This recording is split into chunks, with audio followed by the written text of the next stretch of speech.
Hello and welcome back to Watching Brief for the year of 2025. This is the first episode of the new year, and this episode will comprise of a retrospective and a prognostication for news and events from last year and the year to come. And this year, we've noticed that we recorded 31 Watching Brief episodes over the course of 2024, and that during that time there were a few key themes which, to be fair, I suspect, Andy, are likely to continue. What do you reckon, my co-host Andy, who's always with me on the Watching Brief? I think, thank you for that introduction. I would just point out to our viewer, we are going to be prognosticating, but no chickens are in danger. No. There will be no animal or bird sacrifices, and the casting of the trowels, which we do on the pipeline, won't figure in in this particular prognostication. And first things first, and a very happy new year to our viewer. I hope it brings you everything you need it to. Hopefully. Obviously, we are a mere 13 days away now from the inauguration of the new leader of the Western world, Elon Musk. Yeah, Elon Musk. Yes. So I guess we'll see what that leads to in the coming year. Yeah, I think that might be included in our prognostications, probably with a very large drink if people haven't had enough to drink over the last 2 weeks. Quite possibly. But I suppose before we kick off, we should give an honourable mention to that inaugural story that we covered on the Watching Brief in the form of the Stonehenge A303 bypass, and the fact that in 2024 it was finally, at least at this chapter in the ongoing consideration of there being a bypass for the A303, it was put to bed by the incoming Labour government. They decided that the cost-benefit ratio was not good enough, and given that it had various legal question marks surrounding it, clearly it was too much of a headache for incoming ministers to abide by. Do you have a final word to give on this chapter of the Stonehenge saga? I wouldn't be as presumptuous as to presume this will be the final word on the Stonehenge saga, as you alluded to. This chapter, yeah. And I'll point out, the vampires, the living dead. We're just seeing a major remake of Nosferatu, just hitting our cinema screens. Yeah. The Stonehenge, the A303 Berwick Down project, aka the Stonehenge Tunnel, aka whatever you want to call it.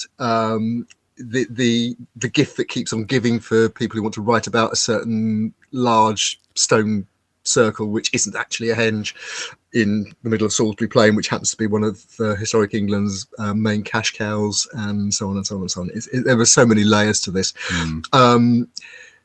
It's tough, isn't it? You might even say it's the pits. I see what you did there. Thank you. It's the weave, everybody. No, look. This particular iteration of the Stonehenge tunnel story, or Stonehenge landscape story, has been going since the 1990s. It particularly became a cause célèbre, both for and against, in archaeology over the last 10 years or so. This year, it reached the apparent end of the legal process. So there was actually still potential legal processes in Europe had the campaigners felt the need to go there, but basically it finally overcame all the legal hurdles. They were cracking open the champagne at national highways to celebrate the fact they could finally get this this major infrastructure project underway, because the judge finally ruled it was legal. But by the time the judge ruled it was legal, in fact, it had been cancelled by the Transport Secretary. Yeah. So it was the most Pyrrhic of Pyrrhic victories for national highways. Yeah, pipped at the post, or the Sarsen stone, perhaps. Yeah. Or pipped at the, you mentioned cost benefit. I mean, the costs were going up, the benefits were always marginal. The government's own planning inspectors have said it wasn't a project that should continue. There was so much, there were suspicions, for example, that the Sunak government was driving it through. See what I did there? Because they were pursuing an aggressively pro-driver agenda, and they didn't want to see major road infrastructure projects cancelled. Yeah. But the thing is, though, it's hard to drive it through because it's such a boring project. I'm not going to bite. All right, this is only the first item. I'm not going to bite. But look, I think in have a pun count. Yes, have a little a pun ticker in the bottom corner of the screen. That it would blow up. Yeah, absolutely. We'd face allegations we were fixing it, like the like the Reform UK membership numbers that seem to conveniently hit significant numbers just as Nigel Farage is doing a speech. But anyway, that's a whole other story. That is a whole other story. Yes.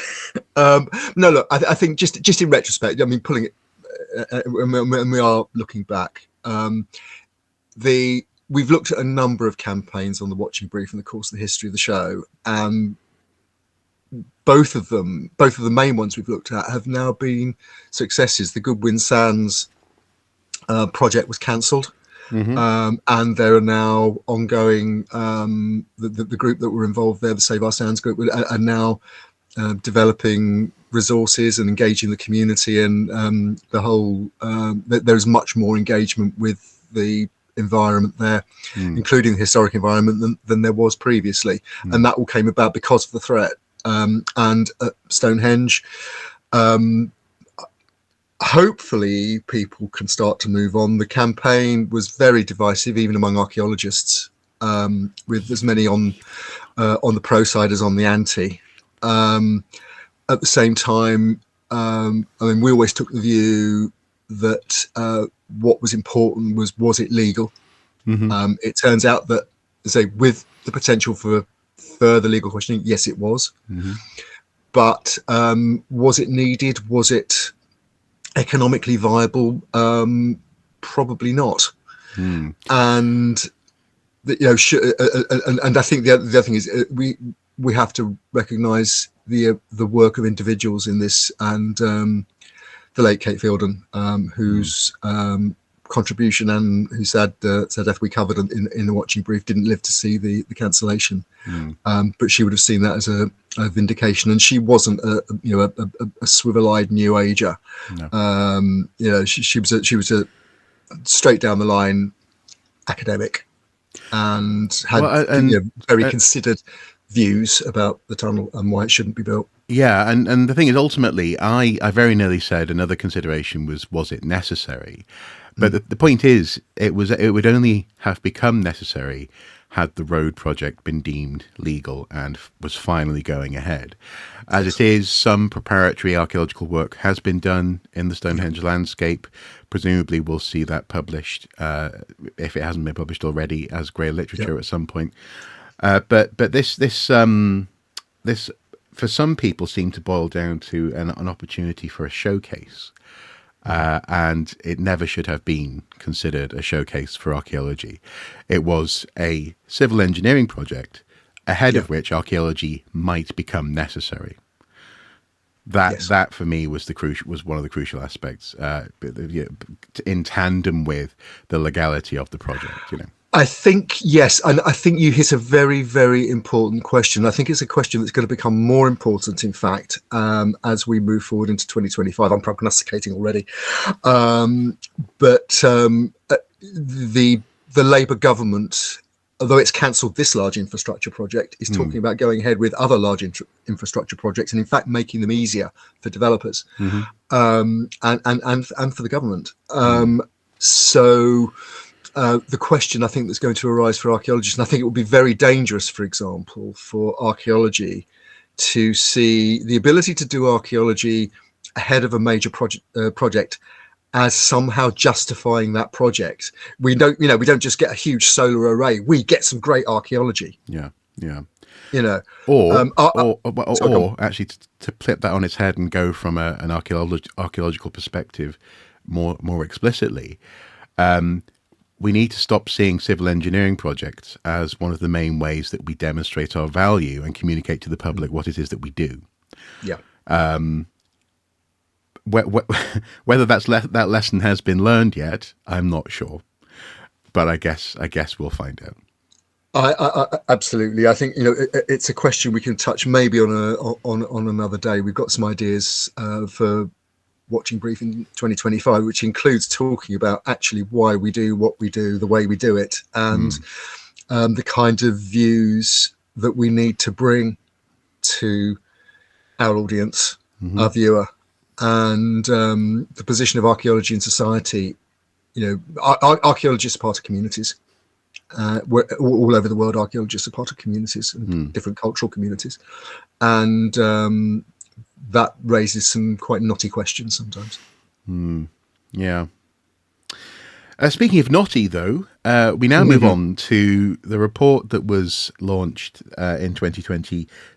Well, based on results from 2023, but was launched and reported in 2024 from FAME, the Federation of Archaeological Managers and Employers, whose State of the Archaeological Market report had, for me at least, a stunning headline that the sector has a reported aggregate profit of 3.1%. Given that we've seen in recent months and years inflation reaching highs of 9, I think even 11 at one point%, yes, that is quite astonishing, if not downright intolerable. But also as well, it was really interesting to see how in the opening of the report it was discussed as being a positive, that this report actually showed that archaeology was resilient. As opposed to teetering on the edge of being very vulnerable, if not being very vulnerable, and therefore being on the edge of something worse. Yeah. Do you think that we're likely to see a move in the coming year from archaeologists to hold the state of the sector a little bit more accountable? Because as much as FAME reported on it, there was also an aspect of but it ain't really up to us, Gov. We ain't got no power here, Gov. It's just sort of basically what this is just what we're reporting. This is what has been reported to us. Unfortunately, folks at home, and if any of you are in a position to change this, then please do try, or please do reach out. But we actually asked members of FAME, individual units, a couple of times actually in 2024 for comment on FAME's activities, their stances on things, for example, pay minima, etc. And no one talks about it. And this is something which I would love to see shift. I'm not saying people have to become radicalized, revolutionaries, but it would be great to see an actual conversation, particularly when there is the ability to paint what is quite an alarming figure in the context of much higher profits being made by people further up the development chain, being painted as something which is actually a positive for archaeology, when actually, for so many of us, paycheck to paycheck living is not unusual. So I don't know, what are you hoping for, or are you, is hope too strong a word? Look, just stepping back from the FAME report and the State of the Market report, it's a valuable piece of work. It's a very valuable piece of work. It's not just FAME; it's other organisations are involved in supporting it, funding it, and publishing it. And all credit for a piece of industry research. It's published open access. It's not stuck behind a paywall. No. So all credit there that we actually know what the report contains. I think you have to read it in conjunction. And again, it's a self-selecting group that reports, but the BAJ, our British Archaeological Jobs Resource, colloquially known as Badger, The second annual poverty report was published a few months ago, where something like half the archaeologists reporting were reporting what were effectively poverty wages. Very poor paying conditions, very poor career path, poorly defined career paths, if there were any at all. But as you say, paycheck to paycheck living, the inability to, mental health and relationships suffering because of the instability of the sector. And you also, name it. well, and also, I mean, this is a very slight honourable mention, but that also goes in the context of questions being raised and ongoing investigations happening surrounding handling of objects in the Portable Antiquities Scheme, and also even at the British Museum. I think we have to keep those things separate, because we have to keep them separate for legal reasons, and I'm not going to go any further with them. But what I would say is, if people were better paid, then there would probably be less temptation. Obviously, in each of those contexts, we don't know the precise circumstances. We don't know what led people to feel that they would be tempted to do what they may possibly have done allegedly. But it's not great, given that we are trusted with handling literal treasure, legally defined treasure, that often were very poorly paid. That is absolutely true, and certainly I think the whole raft of other issues arise from that. For example, the fact that an archaeologist finding a hoard of gold Iron Age coins on a site that were declared treasure would not make anything from those, whereas a metal detector is finding exactly the same hoard in a farmer's field would split 50-50 the commercial value of the find with the farmer. Yeah, and all while looking for a lost wedding ring as well. Absolutely, yes. You might think that was somewhat iffy. I couldn't possibly comment. Well, it's just such a remarkable coincidence. All these citizen archaeologists looking for wedding rings, you find these incredibly valuable finds. Yeah. We're not anti-metal detectors, I hasten to add. No. Just some of the way it's conducted. Yeah. But no, look, I think if you look at getting back to where we started this wonderfully discursive conversation, but look, getting back to the taking the Badger report and the FAME report together, it's a sector that is economically not very well. Yeah. And if you add to that, one of the first major archaeological news stories we covered in 2024 was I don't think it's too strong a word to say, the revolt of members of the professional Chartered Institute for Archaeologists, the national body that recognises the professionalism and ethical standards of archaeology, and attempts to enforce them. It under its previous director, has to be said, it announced very publicly that it was withdrawing from any attempt to set and discuss pay minimums and conditions, and it claimed that there were legal reasons for that, because it was going beyond its remit, and it cited things like competition law, and it cited legal advice. So the legal advice was never published. No. And FAME welcomed that move, and said it was a long time coming, and should have and should have been endorsed, enforced some time ago. To say that the membership of CIFA was incandescent when that was that decision was taken, I think would be understating it. There was even a petition of no confidence in CIFA's management was briefly circulated. People were absolutely furious. The idea was that the main representative body for Britain's professional archaeologists was basically throwing them under the pay and conditions bus. Yeah, and that following a statement of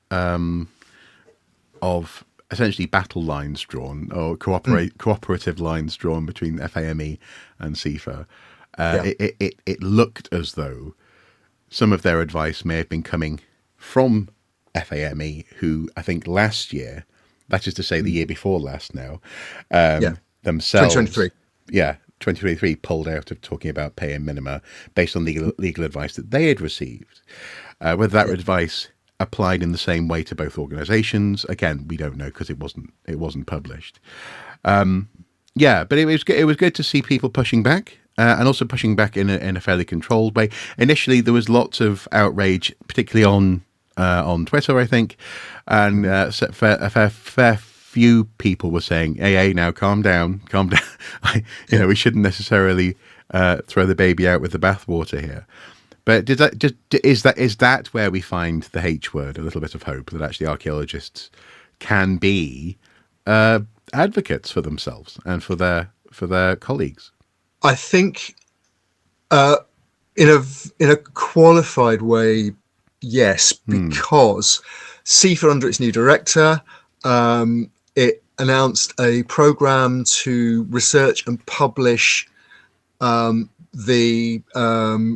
for example, pay levels for equivalent positions across the building and development industry, which could have the effect of setting a benchmark, an unofficial benchmark, that people who are negotiating with their employers can say, look, actually, if the degree holding chartered surveyor working for developer A is earning 60 grand, I've got an equivalent responsibility. That's what I'm worth. Yeah. But at the same time, we're starting from a very low base in an industry that has been notoriously slow to exert any kind of pressure. It's a sort of crude analysis, but the rule of thumb is that FAME, representing the employers, the contracting units in developer-funded archaeology, commercial archaeology, or whatever you want to call it, don't want to frighten their clients by increasing costs. They don't want to have a drive to the bottom in terms of people undercutting each other.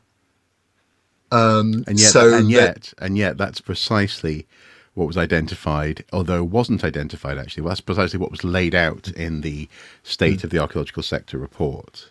Yes. That more than half of contracts are underbid, basically, by competing units. So there is, in fact, a race to the bottom, even though they may not want it. I would say that this is something structural, because in the early noughties, when I was doing my master's, a university dig that I took part in was actually a rescue dig of a rescue dig, if you like, because the commercial unit was undertaking work on a gravel pit in Essex, basically pulled out of the job halfway through because they'd underbid it, and then it was no longer viable for them, and they just walked. And Historic England, English Heritage as it then was, got my university in to finish the job so that at least the archaeology would be done, because it was there as a planning condition. Yeah. So we were there, we were there pulling the fat out of the fire, as it were. Yeah. So this isn't a new issue. No, it's not a new issue, but it's become so normal that a lot of people don't even see it. Yes, I think. I think people see the glossy front window of the shop on. We're just about to, and we'll talk about archaeological media maybe in a bit, but the glossy front window of the shop of British archaeology is just going out on the BBC at the moment. Dig for Britain. The new series of Dig for Britain is just hitting our screens. Yeah.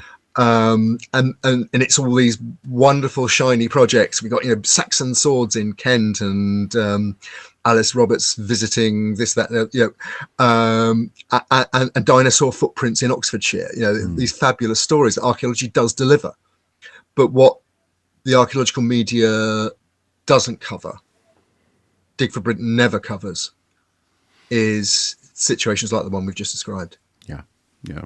And so the public has a very partial view of what actually happens in archaeology. Yeah. One thing I will say, though, I think that just to finish the point on optimism, I think what happened with CIFA shows that basically there is a sticking point. There is a point beyond which archaeologists weren't prepared to go. Hmm. They saw the people who claim to represent their employers and the people who claim to represent themselves and their ethical positions and so on, both appearing to, for want of a better word, stiff the workers. Yeah. And they weren't prepared to put up with it. And in fact, CIFA had to back down. Fame, I think, sort of bit its, having welcomed CIFA withdrawing from setting minima, it bit its lip when they went back to setting minima by another name. Or at least indicating what a potential minima by another name. Yeah, and also it should be said as well, at no point has a CIFA minima statement ever actually been the minimum. In that sense, it's completely up to people what they charge and what they pay. Yes. Up to individual units, and CIFA's always been very careful to say, of course, it's down to individual units to make decisions based on their own circumstances. So we're talking about the minimum of minimum when it comes to pay minima. But I just want to make one other point before we leave pay conditions and archaeologists as working people, and that is something to watch. Maybe if we are making prognostications for 2025. That's the increasing importance of trade unions and particularly Prospect in the archaeological world. Part of the debate when CIFA's management got itself into such hot water with its members, there were people saying on archaeological social media, why do I bother with CIFA? I don't need to be a member to work as an archaeologist, and I get far more support from a trade union. I think that'll be something to watch. Are archaeologists becoming more assertive, and is the workforce becoming more unionised? And could we begin to see potentially industrial action from archaeologists in the same way that we've seen it, for example, among museum staff recently? Yeah, and also, I hate to say it, membership sub-taking organisations having to actually justify their existence. Well, yes, that's a whole other story. Shock horror. A watching brief is a formal programme of observation and investigation to record and report on notable discoveries on an archaeological site. As part of our ongoing watching brief, Andy and I work hard to bring you the best, the worst, and sometimes the more quirky happenings from the world of archaeology. We aim to provide a space where voices can be heard, opinions shared, and sometimes truth spoken to power. If you believe in the work we do, please consider supporting us on Patreon for as little as $1 per month. Thank you.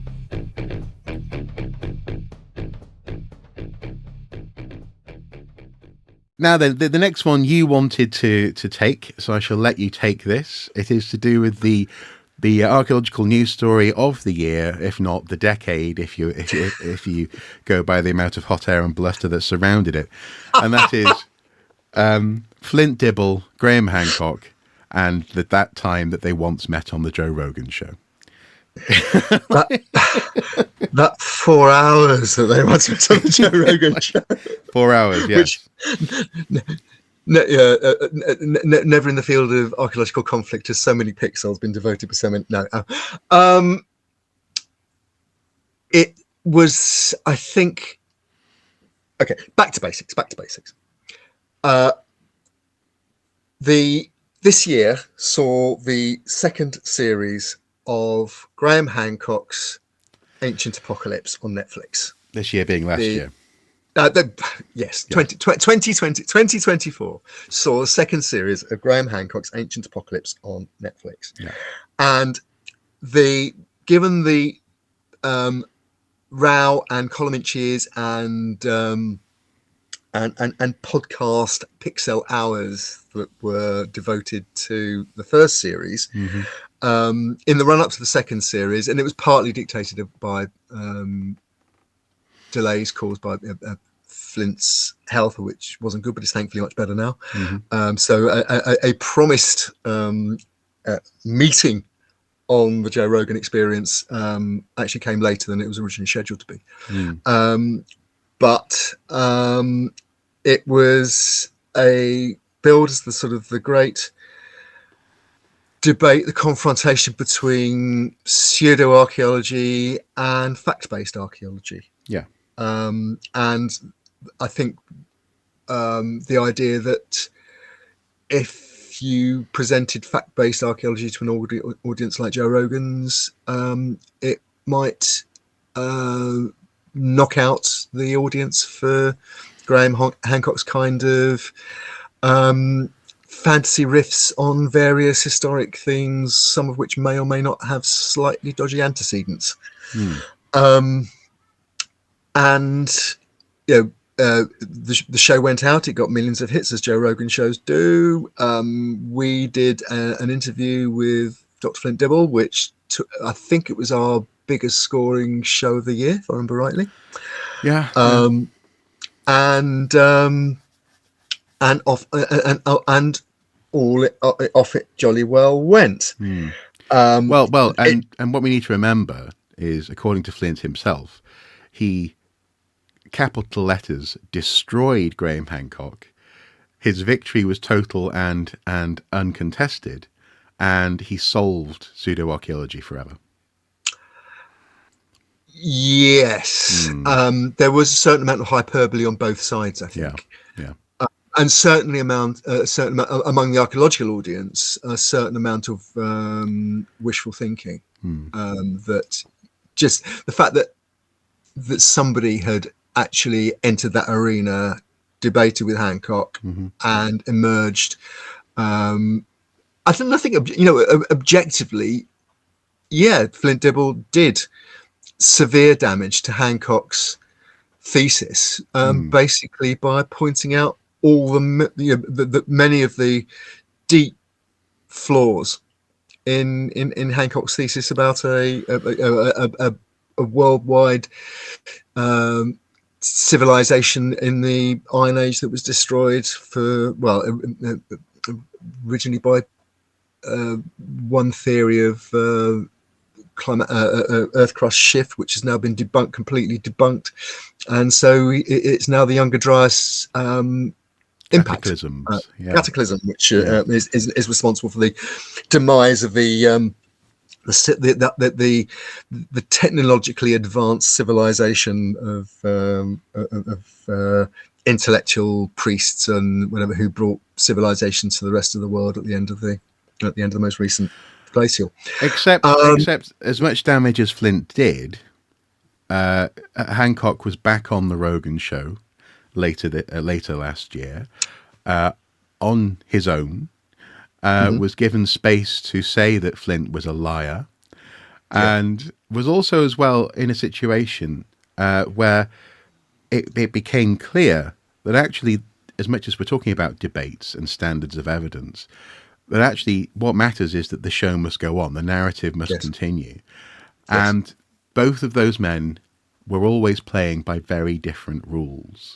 I think that's the point, and I think that was pointed up even more so by a show that went out just before Christmas, where Rogan also put front and center two of Hancock's outriders, a man called Dan Richards, known as Didunker, and also an associate of Alex Jones called Jimmy Corsetti.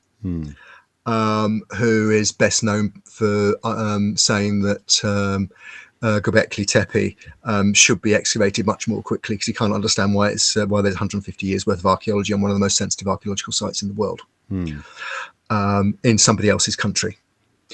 And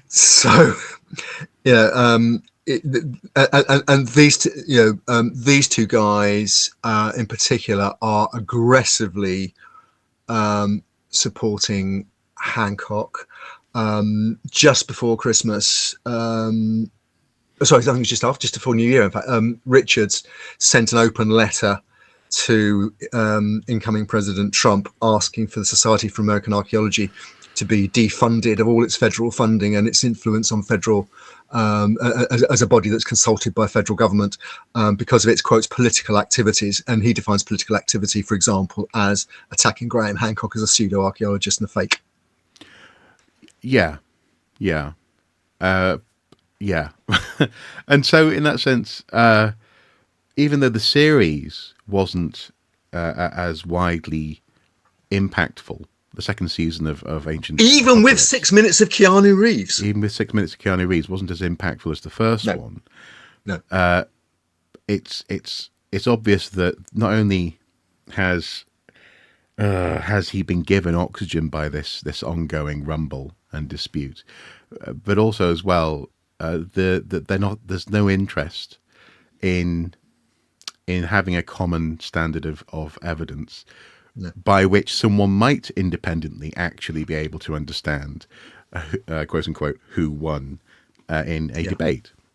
I think that this is reflected in the ongoing reporting surrounding the Gunung Padang so-called pyramid, as recently as the 27th of December, but a few times in 2024, I noticed journalists, presumably with a slow news day on their hands, the most recent journalist being a guy who normally comments on US and UK politics, writing a report with in the headline 25,000-year-old pyramid is a man-made structure, so you're inserting an immediate assumption into the headline. 25,000-year-old pyramid, not built by humans, claim archaeologists. So the fact that a paper that was retracted back in March in 2024 still has legs, and even though it's been retracted, it's still available to read. And it seems that journalists, even though in that instance it was an award-winning journalist apparently, wasn't able to see retracted. This paper is no longer valid. Means that actually in some respects the not only is the differing standards in terms of what actual evidence is problematic, but also just the fact that all Hancock requires is to just seed little bits of doubt, to get his foot in the door. People describing him to this day use words like visionary, this idea that actually his unsubstantiated ideas do not require evidence, because he's clearly looking off into some distant vision that will one day be proven true. Mark, they're not insubstantial ideas. This is his most recent book. That's pretty substantial. Yeah. Unsubstantiated. Substantially unsubstantial. Yeah. And watch this space, dear viewer. I have this book for a reason. Yes. But also, we should say, dear viewer, you didn't buy it new, so no money went to Hancock. No, absolutely. No. No. In all seriousness, Hancock cosplays scholarship, and a good chunk of this is endnotes, and so on. It cites, it has as many pages of citation as your average academic book. It's the use it's put to. Those citations are put to, and the lack of understanding of that in the wider community. And I think archaeologists have to put their hands up and say, we haven't communicated effectively enough what we do and how we do it. It creates a vacuum that pseudo-archaeology can fill. And when you add to that a form which is a media form, which is about long-form conversation, being interesting, and having conversations, which podcast is, it's what we're doing. Well, I mean, being interesting is pushing it, really. Well, yeah, okay. I wouldn't say we're interesting. No. No. But yeah, We're very long. careful not to be, actually. Yes. Oh God, heaven forbid that anything to do with archaeology or an academic discipline could actually be interesting, appear interesting, be exciting to the engagement. No, Yeah. there's a semi-serious point there, about being interesting. Yeah. Podcasting, it's a new form. I mean, in a sense, it's the pub conversation put online. It's the kind of we might spend an evening with some mates in the pub, in the pub, chewing the fat on any particular subject. Where and if you look at the kind of podcasts we get everything from lifestyle to politics to archaeology, and it's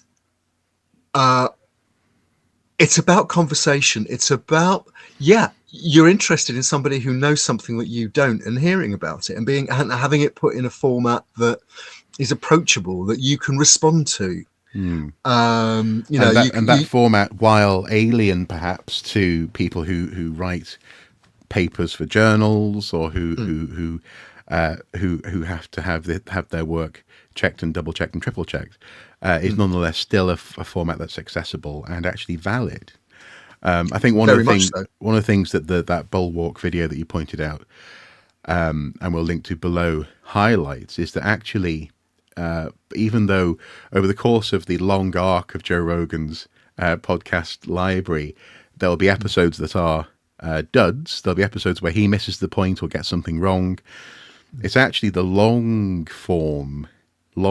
relationship that people have with week in, week out, listening to this guy, listening to his curiosity, listening to his open mind, which at times he is mocked for, even by his own fans. His fans will say, next week Joe will say, "Oh no, I don't believe this," and then the week after, "Oh, definitely, 100%, there are aliens on the moon." He does flip and flop in that sense, based on what he's listening to. But there's a sort of trust, an interpersonal trust, which actually a grey, boring paper, as factual as it is, or presentation, simply doesn't achieve. Certainly not.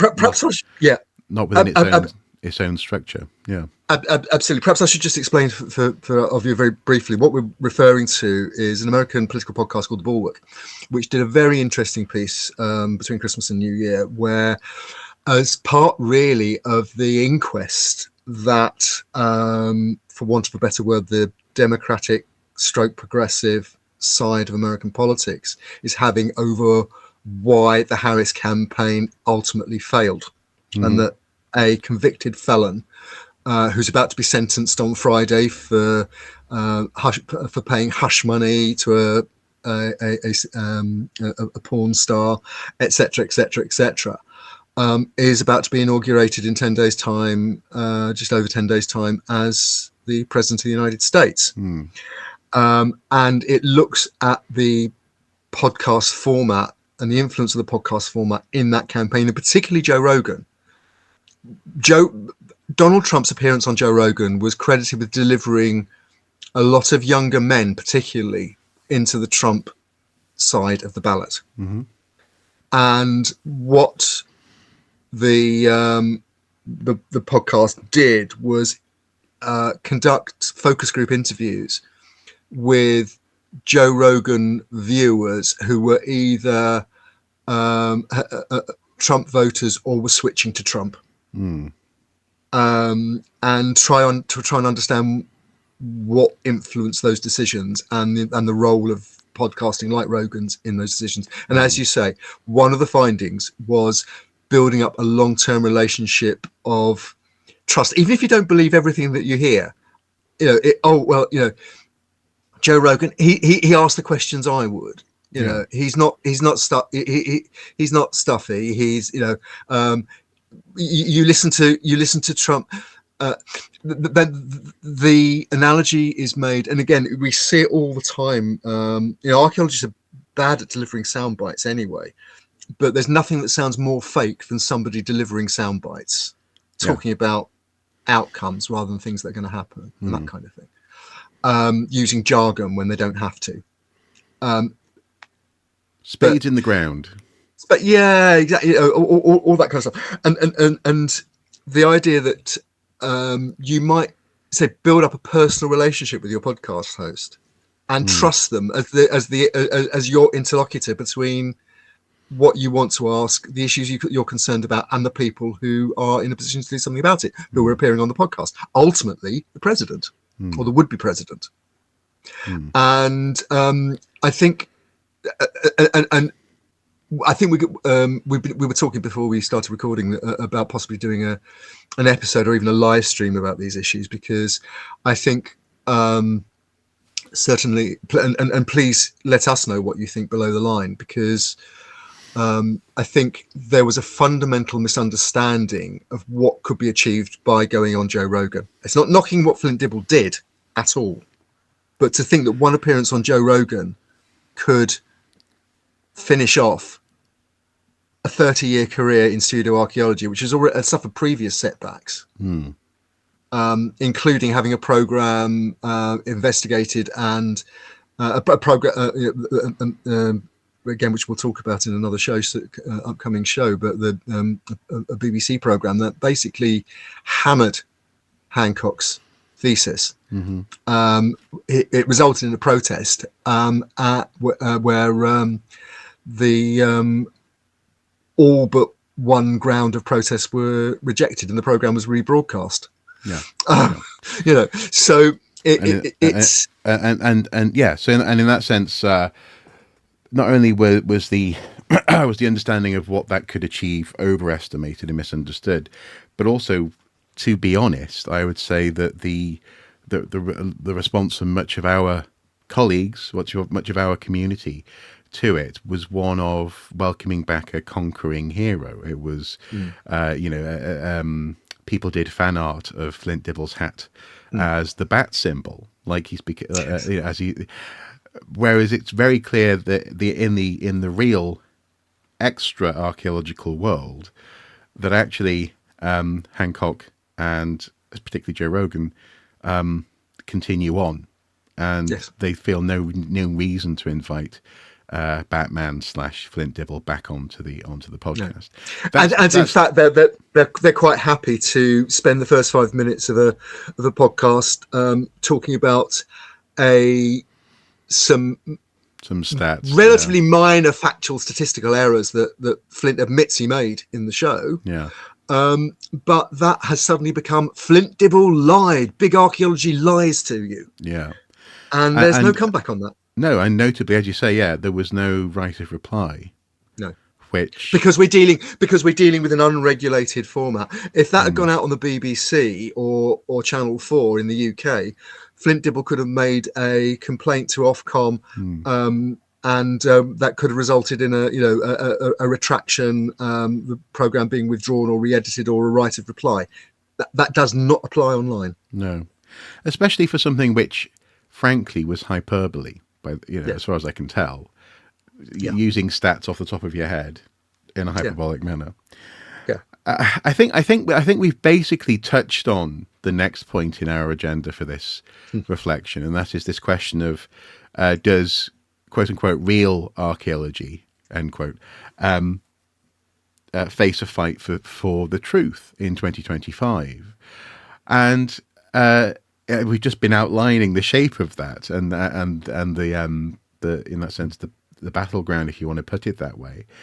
But I suppose one of the things that I come back to is this aspect of what is truth. And this is something which I think we touched on in that episode of Watching Brief last year, is the fact that actually we opened the door, humanities, anthropology and archaeology in particular opened the door in the 80s and early 90s to the notion that there is no overarching singular narrative, particularly when it comes to examining how people behaved, for example, in prehistoric contexts where evidence is scant. More often than not, we're talking about bones and stones and some chemical analysis, as opposed to, the squidgy bits that make up so much of our day-to-day life: food, flesh, organics, animals and plants and this kind of thing. That actually talking about truth is very difficult, and yet it's also become central, and it's going to become central, arguably, to the coming decade, I guess, of humanity. You know, we're looking at a world where artificial image generators, video generators, AI summaries on Google searches. My phone recently got an AI assistant that I didn't ask for. You know, it's going to be everywhere, and the perception of this question of what is truth is presumably going to be central to so many of the conversations that we're going to be having in the coming years. And I suppose what I would say is, on the one hand, maybe as much as we opened the door to the fact that there is no such thing as the truth, maybe that also makes us, you know, on a hopeful note, on a positive note, equipped to deal with this idea of a multivariance, of truths that are that can be deployed and can be worked with to talk about our shared human experience. I'm not saying that we should be open to lying, but perhaps a fight for the truth is in fact going to lead to more people being bloodied than there. You know, it's going to be more heat than light, as it were, isn't it? It's not going to be particularly edifying. But I mean, and I think fundamentally, as somebody supposedly once asked, "But what is truth?" Yeah. And an academic discipline like archaeology, which deals sometimes, you know, has to deal with uncertainty, with a truth as it is understood at the moment, but not as a fixed thing, and so on, is inevitably going to suffer by people coming up with simple answers like, "Oh, there was a massive, you know, there was a worldwide civilization in the that was destroyed at the end of the ice age by a meteor." Well, and I think you, because as you've alluded to, you know, we've got this upcoming episode, a retrospective of Hancock's career. But as you pointed out in conversations in the past, that notion of God in the gaps. Well, the answer is in those areas where you don't have an answer. Is, as I say, that's a risky prospect, because it's hard. You know, we're fighting over something for which there is no answer yet, in many cases. But is it also something that we should be demonstrating our comfort with? Archaeologists should be saying, we've always had spaces where there are no answers. You know, in excavations of buildings that were built within living memory, there are spaces that turn up and you go, "What was this for?" And people go, "Oh no, I've got no idea." Yeah. You know, we've always known about these things. We've always been comfortable with it, but it doesn't mean that you're going to find an alien civilization in that cupboard. No, and I think, and it's something certainly in the UK. It's something I've noticed certainly in my adult lifetime. I mean, Margaret Thatcher, who was actually elected to office in the first election I voted in 1979, but was famously a quotes conviction politician. There were certain certainties that her worldview took on board, and you were either one of us. If you weren't one of us, you were an opponent, automatically an opponent. And I think the idea that uncertainty is exciting, that it's fun to try and find out and fill the gaps, or sometimes actually really important to try and fill the gaps, because it can make the world a better place if you can fill that particular gap in of knowledge. You know, that kind of approach to the world is it's one that idealistically, it's what we should all aspire to, but it's actually sometimes difficult to explain to people. You know, that not knowing is actually a good thing, because it leaves open the fact that we as thinking, bright, exciting beings can actually have really contribute something to our world by finding out something that we didn't know before. It's like jazz in that sense. Yeah. You know, you find yourself actually, you know, hearing, you find yourself appreciating, but often you hear musicians talking about, it's the space between the notes, man. And And it's true. That was you were getting horribly close to the Fast Show spoof there. It was Yeah, just, nice. Jazz, Yeah. nice. Yes. Archaeology, nice. But I guess just to run with that a little bit, just because jazz and high level playing of ideas and weaving together notions, often actually in a multidisciplinary way. Which I don't think Hancock gives archaeologists credit for. He paints archaeologists as just talking to themselves. That does leave gaps, and to say, well, this trumpeter hasn't excavated the entire of the Sahara. Well, there are reasons for that, and what do you suggest? Say this archaeologist rather. I mixed my metaphors there. There are reasons for that, and those reasons are to do with years of experience. It's not just people going, "Oh, there's nothing there. There's never going to be anything there, and therefore we're not going to look." And actually, that's one thing that, because I've only watched the first episode of season 2 of Ancient Apocalypse. You watched the whole thing. God bless you. Because somebody had to. Yes. Yeah. And in that first episode, again, he disingenuously portrays, and whether the series clips out of context or not, we do not know. So I can't say. But the fact that the expert he's talking to on the plane says archaeologists couldn't believe it. They said this is impossible. Saying something is surprising to the extent that you thought it was previously impossible is not the same as saying it is not possible. Because actually archaeologists have to be comfortable with the gaps. It's the gaps that we attempt to fill in with every new bit of research. It's so important that we try and communicate this. And even if it just boils down to archaeology, it's like jazz, man. I'm happy with that. We need to get Jeff Goldblum or I don't know, the Big Lebowski to come in and just be like, just lay it out, lay some facts on us while playing the piano or something. That'd be cool. Yeah. So that's most of the show, really. I think one thing to keep an eye out for next year that you've highlighted has been, and we will link to this below, an extension or a continuation of the report that we did on the unsustainable nature of detecting rallies, and presumably more detecting rallies to come. Is there anything that you want to add on that? No, just that I think there is there are things to watch out for in detecting world. One, which I'm working on at the moment, is whether the authorities are bringing pressure behind the scenes on landowners and farmers to cancel permissions or not give permissions where they are in receipt of some stewardship schemes where farmers are subsidized do prevent other uses of the land, which includes metal detecting. And there have been suggestions on metal detecting forums that some farmers are citing pressure from DEFRA, the government department that looks after the land, and other organisations to begin to rein in uncontrolled metal detecting. Now, I've not been able to prove this yet, but it fits with a broad direction of travel, which we saw, for example, with the redefinition of treasure,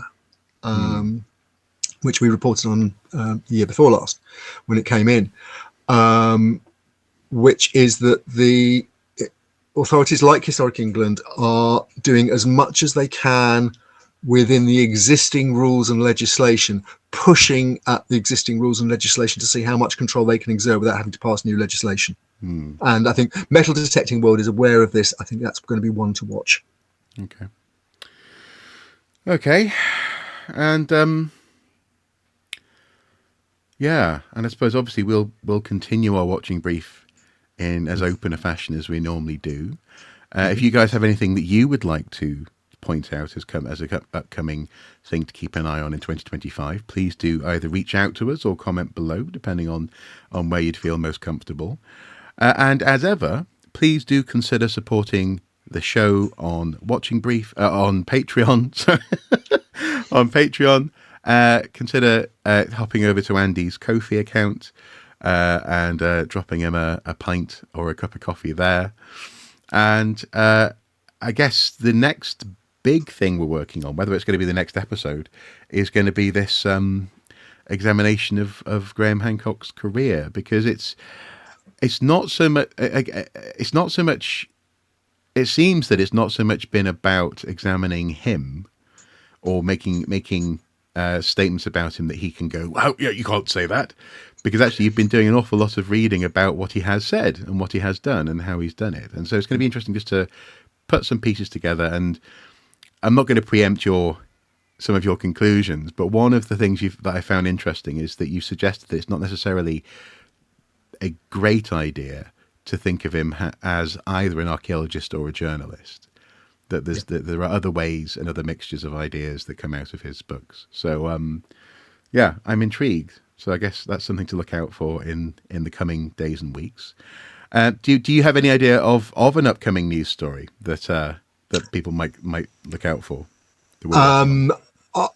There's a number of things I'm working on at the moment. Obviously, with all these kind of investigatory stories, you can only go when it's actually ready. Yeah. And when you're as legally bomb-proof as you can be, if you're making accusations about what certain people have done and that kind of thing. Mm-hmm.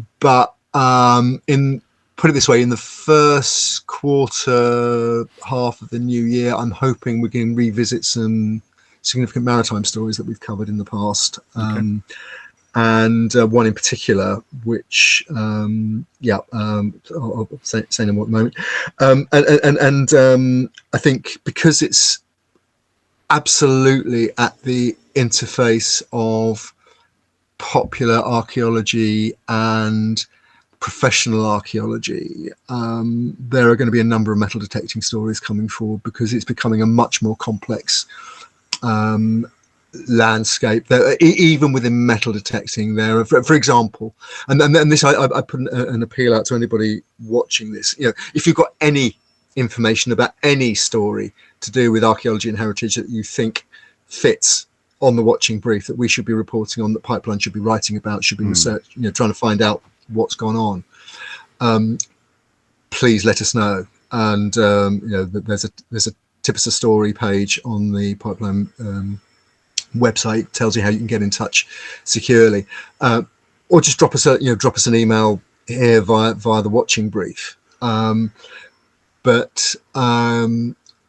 think there are a number of things happening within particularly metal detecting world, which could make the next year, 18 months, 2 years very interesting. Okay. Say no more than that. Okay. Well, folks, thank you so much for watching last year. Hopefully you're going to continue to watch with us this year.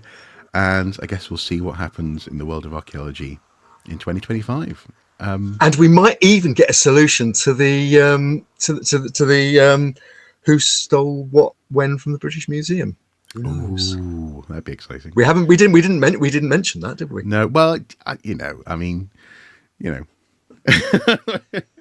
yeah, but hopefully we'll have more to say this year. Indeed. Until next time, guys, take care. Bye-bye. Bye-bye.